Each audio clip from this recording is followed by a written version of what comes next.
আসসালামু আলাইকুম। আশা করি সবাই ভালো আছেন। তো আমার দেখতে পাচ্ছেন কোয়েল পাখিগুলো খুব ভালো অ্যাক্টিভ আছে। তো কীভাবে এত অ্যাক্টিভ, কারণ হচ্ছে আমি আমার পাখিগুলো যখন বাজার থেকে নিয়ে আসি, তারপরে কিছু প্রাথমিক কাজ সম্পন্ন করি। তা হচ্ছে প্রথমত তাদেরকে আমি, যেহেতু আমি বাজার থেকে যখন আনি সেই সময় একটা বাসের একটা ধকল ছিল, জানি একটা বিষয় ছিল। তো সেজন্য তাদেরকে শুরুতেই আমরা পানির সাথে স্যালাইনগুলো দিই।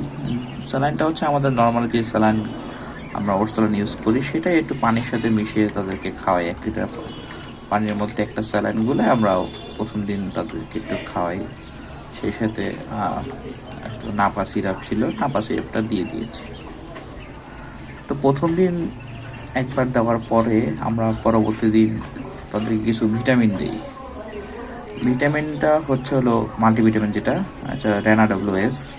তো এটা আমরা 7 দিনের একটা কোর্স কমপ্লিট করাই, যার ফলে তাদের যে ভিটামিন যে সমস্যা ছিল সেগুলো আর মোটামুটি সমাধান হয়ে যায়।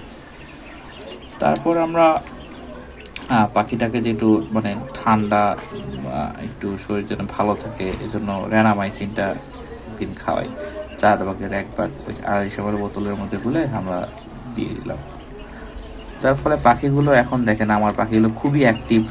মানে তারা কোনো ঝিময় না, কিছু না, খালি চঞ্চল, প্রচুর চঞ্চল, এবং তাদের খাওয়া দাওয়া সব দিতে ভালো রুচি আছে, কোনো সমস্যা নেই। তো আপনারাও যখন পাখিগুলো আনবেন সে সময় একটু ফার্স্টে যে মেডিসিনগুলো, প্রি মেডিসিন, এটা একটু দিয়ে রাখলে ভালো। যেহেতু এখন শীতের সময় পাখি নিয়ে খুবই সচেতন থাকতে হয়, কারণ একটা অসুখ শুরু হয়ে গেলেই তখন আস্তে আস্তে সবগুলো হয়ে যায়।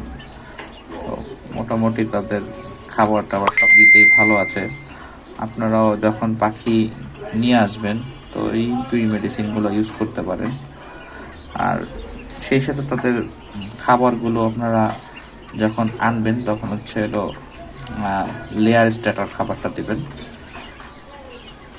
তো এই খাবারটা একটু পাখিগুলো একটু ভালো খায় এবং ভালো বৃদ্ধি পায়। আমার পাখির মোটামুটি এখন বয়স প্রায় 34 দিন হবে, কারণ আমি যখন এনেছিলাম তখন তারা বলেছিল 24-25 দিন। তো আজকে 10 দিন হয়ে গিয়েছে। তো পাখিগুলো মোটামুটি আল্লাহর রহমতে খুব ভালোই আছে, আলহামদুলিল্লাহ। তো আজকে এই পর্যন্ত, পরবর্তী আপডেট নিয়ে আসবো আপনাদের সামনে।